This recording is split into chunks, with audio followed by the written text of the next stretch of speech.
OmniTalk Fast 5 is brought to you by the A&M Consumer and Retail Group. The A&M Consumer and Retail Group is a management consulting firm that tackles the most complex challenges and advances its clients, people, and communities toward their maximum potential. CRG brings the experience, tools, and operator-like pragmatism to help retailers and consumer products companies be on the right side of disruption. And Miracle, the catalyst of commerce. Over 450 retailers are now opening new revenue streams with marketplaces, dropship, and retail media, and succeeding. With Miracle, you can unlock more products, more partners, and more profits without the heavy lifting. What's holding you back? Visit miracle.com to learn more. That's MIRAKL.com. And Simbi. Simbi powers the most retail banners in the world with today's only multimodal platform for in-store intelligence. See how Albertsons, BJ's, Spartan Nash, and Wakefern win with AI and automation at SimbiRobotics.com. And Infios. At Infios, they unite warehousing, transportation, and order management into a seamless, adaptable network. Infios helps you stay ahead from promise to delivery and every step in between. To learn more, visit Infios.com. And Clear Demand. Pricing shouldn't be guesswork. Clear Demand's AI-powered pricing, data, and optimization solutions help retailers stay competitive while protecting margins. Smarter pricing, stronger profits. Clear Demand makes it happen. Learn more at cleardemand.com/OmniTalk. And finally, Ocampo Capital. Ocampo Capital is a venture capital firm founded by retail executives with the aim of helping early-stage consumer businesses succeed through investment and operational support. Learn more at ocampocapital.com. Hello, you are listening to OmniTalk's Retail Fast 5, ranked in the top 10% of all podcasts globally and currently the only retail podcast ranked in the top 100 of all business podcasts on Apple Podcasts. The Retail Fast 5 is the podcast that we hope makes you feel a little smarter, but most importantly, a little happier each week too. And the Fast 5 is just one of the many great podcasts you can find from the OmniTalk Retail Podcast Network, alongside our Retail Daily Minute, which brings you a curated selection of the most important retail headlines every morning, and our Retail Technology Spotlight series, which goes deep each week on the latest retail technology trends. It's July 23rd, 2025. I'm one of your hosts, Ann Mazenga. And I'm Chris Walton. And we are here once again to discuss all the top headlines from the past week, making waves in the world of omnichannel retailing. Chris, before we get into the headlines, you and I are headed out to the Hamptons of the Midwest, Grand Rapids, Michigan next week. First, I want to know, have you ever been? No, I haven't been. Yes, we're heading out there for the Spartan Nash conference next week. And I've never been. And I'm curious, like, have you been? And number two, no. Like, do you think you haven't either? Here's my question for you, Ann. Do you think the Rapids are really grand? Like, or are they more like, you know, because like grand's it's a pretty bold statement, right? Like, so like are they the grand? canyon. Do you think we're going to, Yeah. What? Like the canyon. Like, are we about to go see the Grand Canyon of Rapids? That's what my expectations are. Yeah, right? Because, like, there's only so many levels above Grand. I was thinking about this last night. Like, maybe Majestic beats Grand. I don't know. But, like, I'm curious, like, what these Rapids look like. I've never seen pictures of the Grand Rapids, right? Are they going to be mediocre? Are they going to be, like... I have no idea. Is the city centered around them? Listeners in Grand Rapids, what should we do and see while we're there at the Spartan Nash conference next week, where we'll be recording live? We will report back. If you want to submit your ideas to us on LinkedIn, go ahead and do that. And then maybe we can do some special reporting from the rapids of the grandest of rapids. We'll call it. I'm dying to find out what these rapids look like. I really am. Like I messaged one of our friends on LinkedIn who's a follower of ours. She lives in Grand Rapids. Like, I'm gonna be in town next week, and like let's meet up. Like I want to know what I'm in for here. You know, because I'm gonna be really disappointed if there's no rapids, Chris. If that was just like old a pebble in a stream, you know, like just like.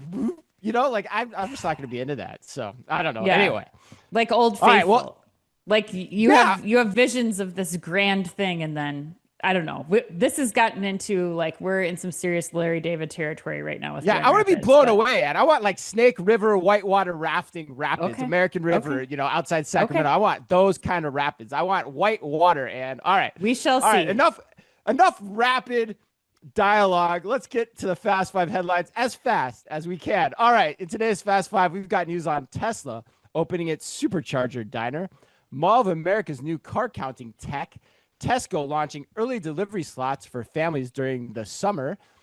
Target ending its price matching policy. I have lots of thoughts on that one. Can't wait to hear what you think too. And A&M's Chris Creyts and Brandon Pezely stopped by for 5 insightful minutes on how grocers should be thinking about space allocation for their future success and store development plans. But we begin today with the Vizio into the future. And Okay.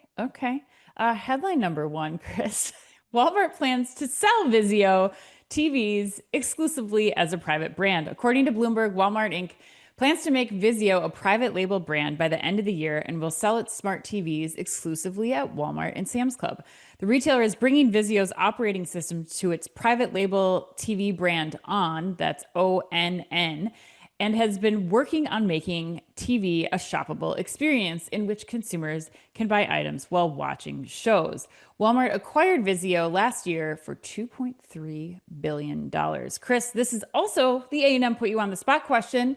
At first glance, yes, Walmart's move with Vizio may just look like not wanting to share sales of a top 5 TV brand in the US. But explain to us all why this move, starting with the 2024 Vizio acquisition to begin with, isn't just about hardware, but about advancing an exclusive media ecosystem across content, consumer data, advertising, and commerce that benefits Walmart and branded suppliers.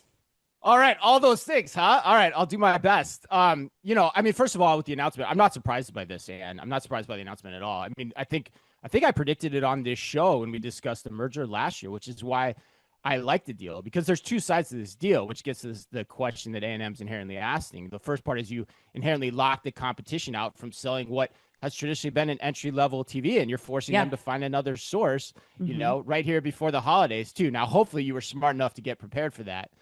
But the second piece of it is, and really this is what the core of the deal is really about for the most part, is Walmart gets the controlled substrate atop which it can experiment with the full power of connected TV, retail media advertising. It's all about connected TV and programmatic advertising at this point.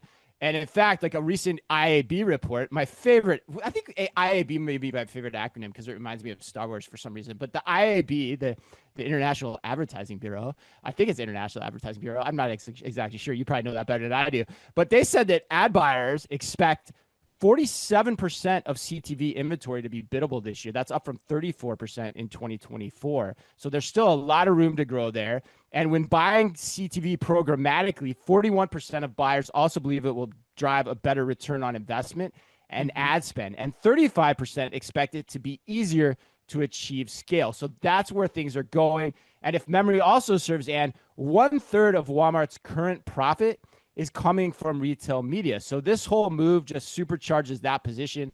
That's what it's all about. It gives Walmart profit upside and therefore a competitive advantage against Costco, Target, and other grocers, primarily not so much against Amazon, but against the other core of who Walmart competes with as it continues to reinvest what will become then over time a disproportionate share of retail media dollars back into its business to drive growth. So at net, people always use the expression like, chess versus checkers. Walmart isn't just playing omnichannel chess to everyone else's checkers. To me, it's more like they're playing a game of pickup basketball as adults against third graders, just swatting away everything that's in their way. Or said another way, they're playing the long game and they're playing to their strengths. So that's the core of what this whole Vizio acquisition is all about.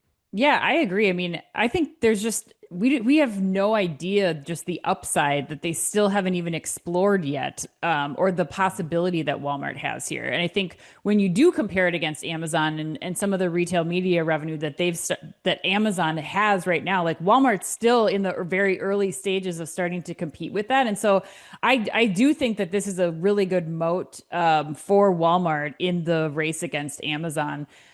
Just because of this ecosystem that they're building. And I think the other thing that you really have to take a look at here too, Chris, is think about the value of all of the data from Walmart customers. You have them across all demographics that are going to be engaging with this. A TV is a great way to get them engaged. You think about like being able to put this TV up in anybody's houses, from people who are buying their first apartment all the way to somebody that's buying 3 of these Vizio TVs during Walmart Plus days because they're the cheapest one and they're going to put them in 3 rooms of their house. I think that's the thing that we're not talking about enough here, is just the full 360 view that Walmart will be able to offer brands, because they know about those people, what they're watching on TV and what they're engaging with, how they're interacting with their programs and Walmart Plus and other behaviors online. And they have store behaviors too, that they're going to be able to connect all this stuff together in ways that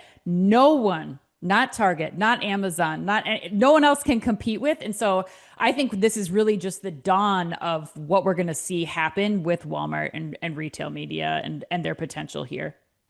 Yeah, you're dead right. I mean, the retail advertisers are going to want to spend money with Walmart because their data is going to be better, and they're going to actually be able to see the closed attribution of the sale too, easier than they can through other connected TV vehicles. Go ahead. Yeah, and the last thing too, I think, is we haven't really dug into the hardware value of this too. I mean, I think when you look at, like, I just used the example of Prime Week last week. Amazon, what are they giving deals on? They're giving deals on Fire Sticks, on Kindles, on all the things that Walmart is now going to be able to offer their consumers too. And in addition to just being like, we have one of the cheapest, best quality TVs, we're also going to give you, $50 back on your Walmart Plus account if you buy. Like, this flywheel is just going to continue and continue and continue. Right now, people are focused on the retail media angle, but I also think there's a hardware benefit too of what Walmart's going to be able to do and how they're going to be able to drive traffic to their properties with something that's as big of a draw as a TV too. Oh, 100%. That's how I was going to close this headline was, it's not coincidental that they're planning this just in time, like 3 months out from Black Friday as well. Right. So it's going to be a key piece of their merchandising strategy. And I wouldn't be surprised if Walmart offers incredible deals. They might tie it in with Walmart Plus as well.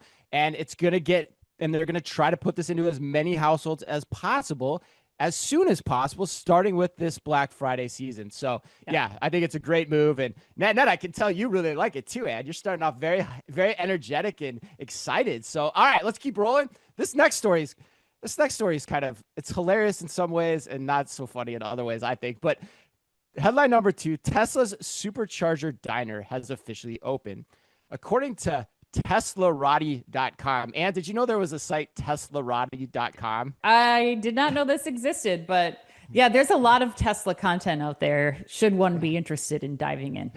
No doubt. I'm actually a little scared to talk about this story, to be honest with you, but Tesla has officially opened its Supercharger diner in Los Angeles to the public for the first time. It is an 80 Supercharger lot with 2 movie screens and a full-service 24/7 diner that serves a wide variety of locally sourced food for patrons while they charge or even just stop by. And not coincidentally, Anne, I'm curious to get your take on this too. The diner opened at 4:20 p.m. because, of course, why not? Because of the significance of 420, which did not dawn on me until about 20 minutes after reading that headline. And are you buying or selling the idea of Tesla Supercharger diners populating the national landscape? I'm going to go ahead and sell this one. Are you? Okay. I'm not hedging. I thought you'd go the other way on this one. No hedging. No, just going to full on sell. Now, should convenience store retailers and fueling station retailers be thinking about the future of the fueling station? 100%. That is something that we've been talking about. I remember 2 years ago at Shop Talk Europe, I was talking to the head of BP Europe about this exact thing. What do you do when people start spending more time if they're going to be charging? I think this concept, though, is purely a marketing play. I think it's just trying to get people to engage with Tesla during a time that the brand is not doing so well and you have some questionable behavior by its founder. I think that is something that is the real focus here. And I think a way to maybe try to maintain some brand advocacy for the Tesla founders who are still very positively Tesla. I just don't see this as a concept that's going to go throughout the country, especially like this location right on Santa Monica Boulevard. And I don't know if you saw the pictures, but I encourage Oh people yeah. to go to Teslarati. They put up giant screens in front of people's patios. So there's apartment buildings that are now like there's not even more than a meter between the screen now, the back of the screen, and these people's condo buildings. So I would not be surprised if we see this thing drastically reduced or shut down in the next couple of months. And it's looked at as, hey, we just wanted to distract people with this big marketing ploy. The timing seems really interesting given what's going on with the brand right now. So I'm selling it. Keep thinking about how you're going to engage consumers in the fueling station, but not with this concept. But what about you? Yeah, well, I'm not as hard on it as you are. Okay. I am selling it in its current iteration. In this As an UFO LA, iteration, the as its Galaxy UFO iteration, Diner, yeah, or right, whatever. whatever the hell you want to call it, yeah. As an LA tourist attraction, sure, fine. And I'm not surprised. It feels a little overblown, overstated, but that's typical of first experiments because you can always scale them back too. But the one misgiving I have about it that I think particularly is not going to work when you think about it from a user design perspective is the movie theater. Like the whole thing seems to be way souped up more than it needs to be. And the movie theater means the trip has to be planned. Yeah. And so the trip is going to take a ton of time. So why do I want to introduce that friction into my life with EV charging? That seems really tough. So as I look, and then the other point about this too, is we look to the evolution of EV charging too. It's going to get faster. It's going to get quicker. So like, I'm not going to It want may to go spend that away much. altogether. I mean, you look at like hydrogen charging or whatever this is too. Uh, Like I'm it's over getting my skis on that one. I'm not going there, but like they're going to make it faster where you're not going to want to watch a whole movie while you're getting your car charged. And nobody wants to sit and watch in their car and watch a movie anyway, because that's gone away too, and that technology has been a lot better over the years. So, but the dining component of it, sure. Yeah, I think that could work. And maybe, so that's why when I think about national scale, like I think if they went more still like the roadside flying J market rather than the tourist attraction and they try to populate those throughout the country, because yes, if you're going to take your car on the road, you need reliable charging stations. Like that's where I think this potentially still could go. Sure. But yeah, as a current incarnation, like I'm just like, whatever, dude, total tourist attraction, get your 420 stuff. Take another hit on that 420 bog and whatever, and scale this sucker back is what I'm thinking. Yeah, could not agree more. Moving on. Let's go to headline number three. Mall of America is expanding an ongoing deployment of Axis Communications car counting video analytics across more than a dozen locations on its 5.6 million square foot campus in Bloomington, Minnesota. According to Chain Store Age, the mall has been deploying intelligent cameras from Axis to improve surveillance and security since 2023. Now, Mall of America is also utilizing AI-enabled video analytics to support parking operations and provide security to shoppers. The mall initially piloted an Axis camera deployed on a light pole isolated from the building. Despite difficult access to power and data, the trial system proved more than 99% accurate with performance improvements after minor adjustments. The success of that initial test led Mall of America to expand the implementation, and the car counting data now drives macro level decisions about mall hours and event planning, as well as micro level scheduling for vendors and staff. Looking ahead, Mall of America is exploring the addition of capabilities like people counting and license plate recognition, as well as leveraging line analytics to better understand customer trends such as distinguishing hotel guests from shopping center customers. Chris, what do you think of Mall of America's new parking lot technology? I like it a lot. That's what I'll just come right out and say it. The Mall of America, and particularly Jill Renslow and her team there, and I got the chance to interview her on stage last year, and you and I both known her for years, actually, too. They do a better job than anyone of understanding that the measure of success, really, at the end of the day, when you're talking about physical retailing, is that people have a good time, and particularly when you're in malls. Like the casino analogy is 100% apropos. So, finding a parking space quickly impacts whether people are happy. Feeling safe impacts whether people are happy. Getting through lines quickly impacts how people are feeling. So knowing how much staff, like you mentioned in the article, that impacts that too. So yes, net. I love the investment and I can't wait to see what they do next with it too, Ann, because I think there's angles from talking to her on stage last year, there's angles on the safety and the theft prevention side of this that I think get really interesting in the long run. Yeah, I think you hit on safety and convenience, like number one and two things that they have to make sure are set up so that people have that great experience when they're at the mall. What I really love about this though, Chris, is using AI to analyze the license plates and where that can go, the future of this 100%. investment. Because what I think, you have right now is the mall knows about traffic. They can count people coming in and out. They could do intercepts to gather data from visitors that are coming through the mall at key points of time. But with this, they could actually start to get the same visibility for their tenants that they have on an online website. They know the zip code that people are traveling to. They know the time that they're spending at the mall. They know what times of year they're coming. So are there peaks really, should they start focusing on, different times of year outside of, the holiday summer break peak that they get, the back to school shopping peak, the holiday peaks that they get?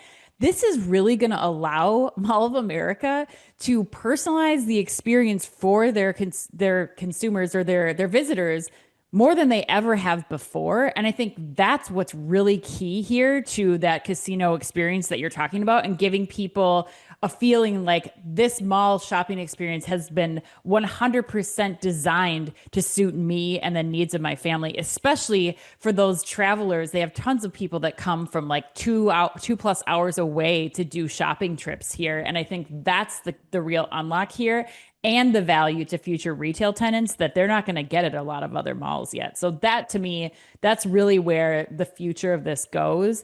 And this technology from Axis is really kind of checking all those boxes for the mall. Yeah, that's a good point. It should make their marketing more effective over time. If you know what percentage of your cars in your parking lot are from Iowa versus North Dakota, South Dakota, Illinois, which they get a hell of a lot of people from many different places, it tells them where they should put their marketing at what time of year. So yeah, that's a great point, Ann. All right, let's bring A&M's Chris Creyts and Brandon Pezely onto today's show.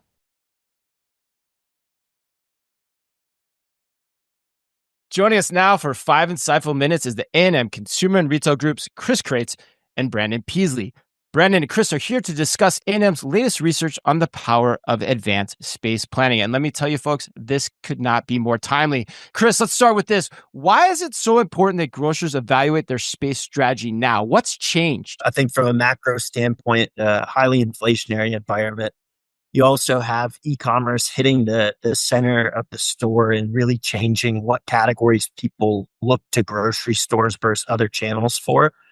On the fresh produce side, you have health and wellness taking center stage. You have the GLP-1 drugs really changing what people are shopping for in the store. And I think the kind of summary of it all is it's producing really different category outcomes in the grocery store. Our research shows over the last 5 years, there's been about $37 billion of growth in the fresh and food areas of the store. On the other hand, you've got $27 billion of revenue lost in general merchandising areas of the store. And so it's a really important time for grocers to step back and think about what they're using shelf space for in the stores, what their customer emissions actually are, and how they can be more productive and differentiated for their customers with that space. This is a pretty big overhaul for retail organizations. What are retailers missing in this process? Like, what are some of the challenges that they're coming across as they start to embark on this endeavor? So the first is they tend to underestimate the complexity associated with making. I've seen that most retailers have a pretty well-defined assortment process, and they tend to think, I'm making space changes. This is just an extension of my assortment process. But it's much, much bigger than that. You're impacting a lot more categories at the same time. Often the categories don't sit directly adjacent to each other, where you're growing space and where you're reducing space. So there's kind of a cascading implications across the categories in between. And you're also enhancing the customer experience when you're making these space changes. And so it's a lot more than just product changes. The second thing I would highlight from what retailers often miss is kind of a level of executive support and sponsorship, right? This isn't just a merchandising driven initiative, right? But you need support from the CEO on down. You need it's not just cross-functional teams that are going to stand up and drive this, but you need to be thoughtful about standing up kind of a center of excellence with a cross-functional team that is empowered to make decisions and drive the process from end to end. Someone that led this effort to redesign Target's store and its layout 5 to 10 years into the future. I can attest to that. So what best practices do you recommend, Brandon? What do retailers have to get right if they're going to try to do something like this? Because space changes are so complicated, this is a space that's worth starting small and then expanding, right? You want to take a couple of pilot stores. You want to test your concepts. You want to hone those concepts. You want to get customer feedback from store associates, and refine the ideas. You want to measure the results. And then at the same time, you want to build your playbooks. How are you going to scale this? What's the training program going to look like? How do you go and teach the rest of the fleet how to do this appropriately? The second best practice that we recommend is thinking about future proofing. So going back to Chris's example, right? Let's say you're a grocer and your fresh business has grown, 10 to 15% over the past couple of years. But if you expect that business growth to continue, right, you may actually want to lean in more and make, broader, more sweeping space change. Maybe you want to change your space and freshen 20, 25%. And so you need to be really thoughtful around, what are these trends? Which ones are you going to take a bet on? And how are you going to enhance that customer value proposition at the end of the day? What are you and the team at A&M advising that retailers start doing today to really get started moving on this and thinking about the future and what space planning should look like for their organization? One of the primary things is really, Brandon hit on it, is it's talking about what's the organization going to be that's going to drive these efforts and putting that in place so that you're able to take a non-biased perspective and kind of navigate the silos of a typical merchandising organization and really evaluate the trade-offs in space. So I think that's the first step, is putting that right organization in place and empowering them. I think, from a more foundational element, if you were sitting in a place where you say, hey, we have a very basic space planning capability, the first thing I'd start to do is build a chart that shows how much of our shelf space across our fleet do we give to different categories versus how much margin they drive in our business.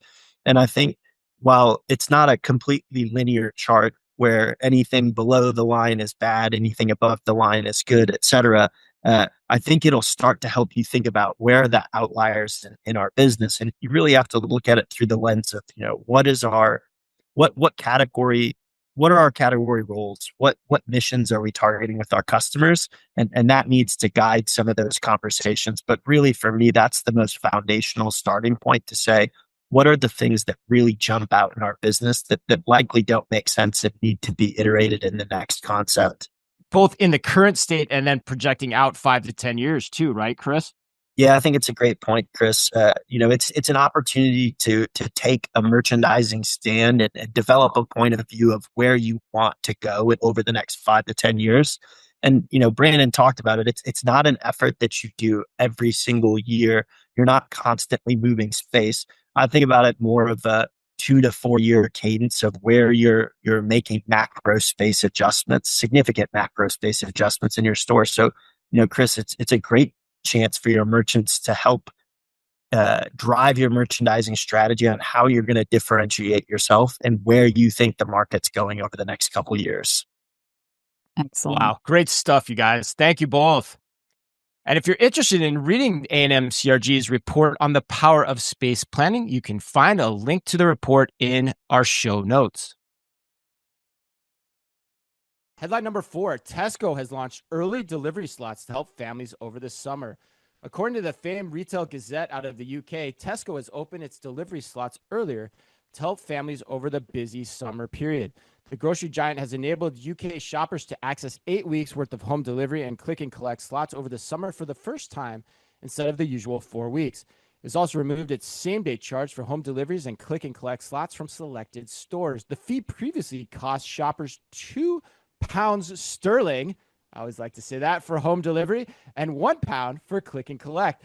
Said Tesco online director Rob Graham, quote, "This is a great time to plan ahead and let Tesco take some of the stress away from those summer activities by booking delivery or collection slots up to 8 weeks in advance."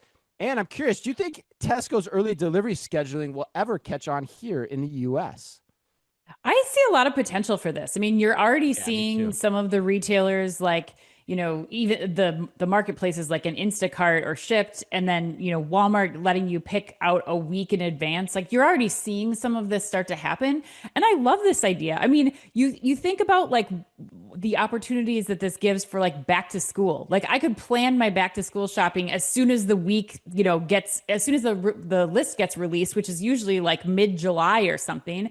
I could, I know I'm going to have a 4th of July party, or I know I'm going on vacation. And this allows me to like, as soon as I have those plans cemented, be like, I'm going to schedule a delivery so I don't have to think about it. Check, done. I can just focus on getting to where I need to be and having that moment or that party or that vacation or being prepared for back to school.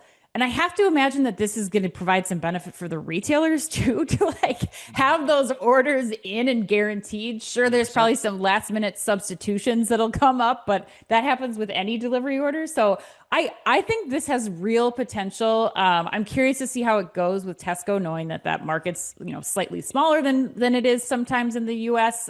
With some of those deliveries. But I'm really excited for this. You picked this headline for the Fast Five, and I'm really glad you did because it really got me thinking. So I'm curious. Oh, did it? Yeah, I'm curious if you're feeling the same way about it still after our preliminary chat yesterday. Yeah, I think so. I mean, we try to bring in insights from Europe as much as possible, in particular the UK, and particularly in the UK in the grocery market too. And I think, the way I see this evolve in the US is, first you go to,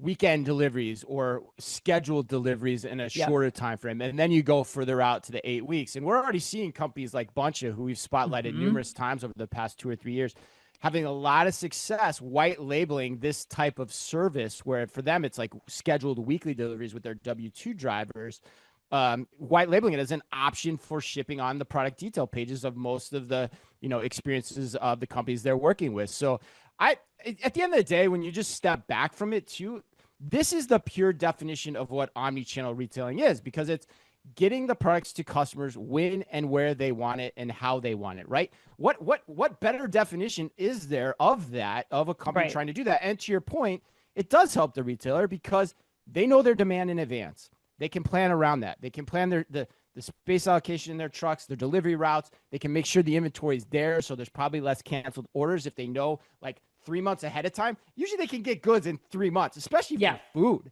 Like, that shouldn't be a problem for the most part. So that's why I think I like it. And I'd actually like to see the U.S.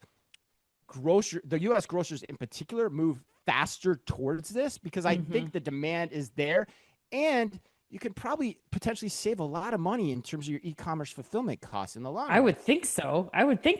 And operations. I mean, I think, I think there's a lot of potential. I'm kind of curious what's been keeping them from going this route already. Why we haven't heard anybody really exploring this further, but they're busy. They're busy. But we are hearing we are hearing some good. We can't say who, but we are hearing some very smart companies that are starting to bite into this apple, and they're moving in this direction. So that's good. Right. Okay. Let's go to headline number 5. Target will no longer match pricing for identical items at places such as Walmart and Amazon. According to Retail Dive, Target will no longer price match products starting on July 28th. The company said that it's found that shoppers, quote, overwhelmingly price match Target and not other retailers, end quote, according to a statement from a spokesperson that was shared with Retail Dive. Under the previous policy, Target would match prices for identical qualifying items at Amazon and Walmart. Shoppers could request such price matching at the time of purchase or within 14 days afterward. Chris, do you think Target will regret the day that it made the decision to stop price matching, or do you think stopping price matching is a good move for them? Man, I have not talked to you about this one at all, so I have no idea which way you're going to go with it on it. So I'm a little worried that I might be dangling on a limb here, but we'll see. But for the whole end, I can't get behind this. I just can't. I've tried really hard, for a lot of reasons. First, the number of people that actually price match is pretty damn negligible, so it's not going to move the needle financially. Like, it's just not. So, and then my second point that I'm kind of annoyed about in terms of how this was conveyed in the media is if the customers are overwhelmingly price matching Target, you have to ask yourself, Why is that, Target? Your prices should never be lower than Walmart and Amazon. So I'm not buying that that's the real rationale either. Something else has to be going on. And the only thing I can think of is that they're scared going into the holidays because of the impact of what they're seeing in the macroeconomic climate. And they're scared of it in a way that they've never had to be before. Because as a mentor said to me, they try to do a good job of comp shopping Walmart and Amazon wherever possible. And so, but Target can't win a price war, but they can lose one. And so I think they're saying we want the flexibility to not have to match Walmart and Amazon in the upcoming season. And is that threat real? Yeah, possibly. But on the flip side of it, you already have people shifting to Walmart and Costco, and now you're giving them another reason to shift allegiances when price perception has always been a problem for you, Target. That's why you came out in the spring and the summer and talked about your price decreases that you're planning to take. So net, even if that's the rationale, which I could understand potentially strategically, one, Target's not saying that. So they're kind of being obfuscating in the media. And two, I don't like that rationale either. So, I had Placer run data for me, and too. So I'm going to add some data in this conversation. Did you know that the percent of shoppers that are also shopping Costco, Target shoppers that are also shopping Costco regularly, has gone from 28% to 30% in just the last 2 years? That's almost a 10% change. So that's pretty significant. And so you're just giving people more reason to question, am I getting a good price at Target when you're taking the price match out? And that's why the price match exists. So overall, I think it's a short-term reactionary move. It's like, honestly, the best thing I can equate it to is it's like getting rid of red and khaki versus making a long-term decision that is the best decision for the brand. The brand at Target is the weakest it's ever been. It is the weakest it's ever been. The brand of Target itself. So getting rid of price matching sure as heck doesn't help that brand perception in my mind. So Chris, I'll start out by saying that I agree with you. I don't understand here, and I cannot make heads or tails of how this was messaged. Like, was this leaked to the media so they had to put something out? Because if I were Target, I would be more strategic about this message. Like, as a member of Target Circle perks, you get, we're going to make sure that you're part of the like best price that we can give you, or that we're researching these top items for the season to make sure that you're getting the lowest price possible and you're earning rewards or something like that. Like this, the way that this was pushed out, just we're ending price matching, feels like another reason to further prevent somebody from shopping at Target. And I think 100%. while the timing might be necessary due to, the cost of goods changing this time of year, it feels like the timing is just absolutely poor in terms of a guest perspective and whether or not I'm going to choose Target or if I'm going to go to Costco, like you just said. The last thing that I wonder about, Chris, is I think if I were Target, I would be investigating where I can make this up in terms of technology. Like, are you investing in digital pricing or different pricing software to make sure that you don't have to manually do this? Like that your guests aren't the one bringing these price differences to your attention? Or if fraud is the issue where like you feel like people are overwhelmingly taking advantage of Target, like what are you investing in there to make sure that you're set up for success? The technology is out there, Target. And that's what it really baffles me, because it feels like there should be more to this instead of just, we're just going to stop doing price matching, because the optics of that are terrible. That's where I'm reading between the lines here. And I think that's there's one point that you made in there it's especially salient to me, which is the fact that Walmart's going to have electronic price labels on every shelf. So Target, you're already going to be behind them anyway, right? And so now you're taking price match out, and that's going to make the perception of your prices relative to Walmart, because Walmart can be more flexible, even worse in the minds here from where it is now versus where it's going to be a year or two from now. So the only rationale I can think of is that Target wants to be able to control its prices and doesn't want to have to comp shop Walmart and Amazon anymore. It's the only conceivable way. And I think the other point I make too is you're kind of giving them credit for the fact that this got leaked. I'm actually curious if it didn't leak, because this is such a significant change that they have to get in front of this. They have to communicate this to people very clearly, that you can no longer do this in our stores. True. You know, you don't want to just, you don't want to just throw that onto people like willy nilly. And they came up with this bogus excuse of like, people price match Target more than they price match the other retailers, which you should have. Also, how do they know that? Saying that you should have, well, because they know who they're price matching. They know who they're giving the data for. Like, they know who's coming in and what ad they're referencing or what price they're referencing. But why should that be happening? Why should your own customers be price comping you? That's insane when you think about it. Yeah. So like, the rationale is insane. The reading the headline too, I'm like, I have a feeling the reporter doesn't even know what the hell they're saying. And because like, that's essentially, I think, what they're saying. So like, you know, the reporter should have been like, why is that happening? Mm-hmm. So now we both hate this. We hate this move. I just don't get it. Somebody's going to need to take me to coffee and explain it to me. I will listen. I just don't get it. Okay, Chris, I've tried. I've tried. Right. And I do not want to continue to critique Target, but they just keep giving us so much fodder of things that just aren't making sense. All right, Chris, let's go to the lightning round. Question number 1. You probably already know about this app, but Neon Coat is an app for influencers with 5,000 or more followers that provides free perks to 1,500 restaurants, services, and experiences. Chris, if you were asked to be on this app or approved to be on Neon Coat, or perhaps you already are, what would you want free access to? Does this include LinkedIn followers, Ann? Because I'm curious. Like, I mean, I don't know how this works. I am not certain, but I think we could qualify. Let's apply. Yeah. All right. Yes.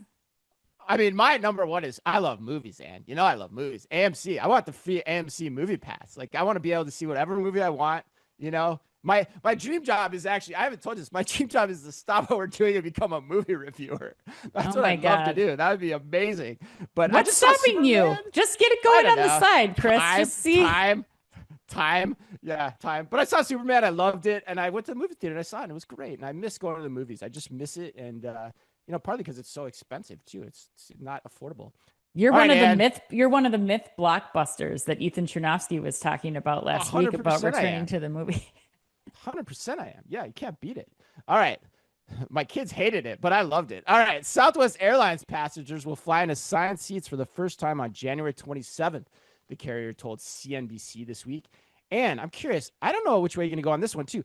Does the announcement of assigned seating at Southwest Airlines make you more or less likely want to fly SWA?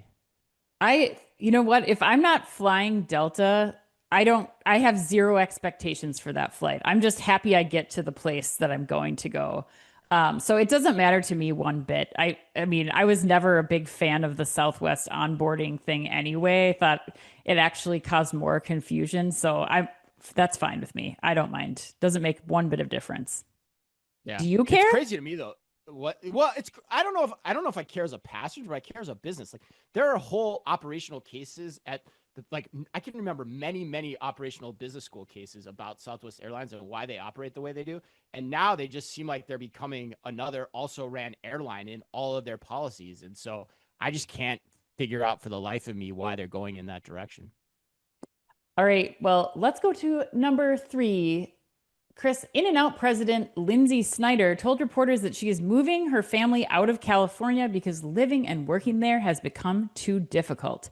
As someone who now considers himself a Minnesotan, what would you do to try to sell Lindsay as the number one reason to move her family and In-N-Out headquarters to Minnesota or somewhere in the Midwest?